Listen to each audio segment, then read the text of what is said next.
সবাইকে একটা কথা বলি, আমি প্রতি সপ্তাহে এরকমভাবে বাড়ি ফিরি, তো ন্যাচারালি রাস্তার মধ্যে বাইক নিয়ে ফিরি। এবারে তুমি যদি আপার ডিপার মারো, এখানে কেউ বোঝে না আপার ডিপার মানেটা কি। আপার ডিপার মানে হচ্ছে যদি তুমি কোনো গাড়ি ওভারটেক করছো পাস থেকে, তাহলে তুমি যদি আপার ডিপার মানো, তুমি তাকে জিজ্ঞেস করছো যে আমি পাস করব কি না।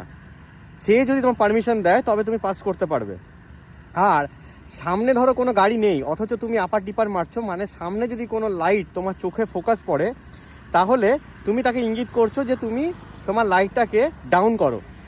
কিন্তু ভাগ্যের ব্যাপার, এখানে একজনও এই জিনিসটাকে নিয়ে মানে কেউ কিছু বলে না। মানে এটা গুরুতর অভিযোগ হিসাবে আমি ধরছি।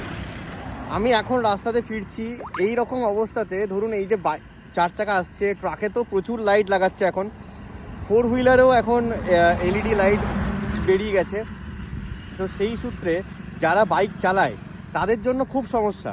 বাইক না, শুধু যারা ফোর হুইলার চালায়, সেটা দুপক্ষের ক্ষেত্রেই বলছি। একটু পাস মানে গাড়িতে যে পাস লাগানো থাকে, যেটাকে আমরা আপার ডিপার বলছি বা পাস বলছি, সেটা যেটা লাগানো থাকে, প্লিজ ওটার মিনিংটা বুঝুন আর একটু লাইট সম্বন্ধে অভিজ্ঞতা নিন, এটা খুব দরকার। আর এই ইনফরমেশনটা বা এই জিনিসটা যদি কেউ ভালো করে জানেন, প্লিজ আমাকে কমেন্ট করুন। কারণ এই জিনিসটা নিয়ে কিন্তু মানে ন্যাচারালি শীতকালের দিনে খুব অসুবিধা, গরমকালে তো ছেড়েই দিন। আর এরকমভাবে তো চলতে পারে না।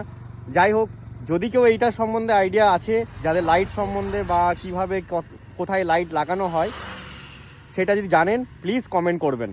আর মানে অবশ্যই এইটা শেয়ার করবেন সব বন্ধুবান্ধবদের এবং আপনার নিজের আত্মীয় পরিজনদেরকে।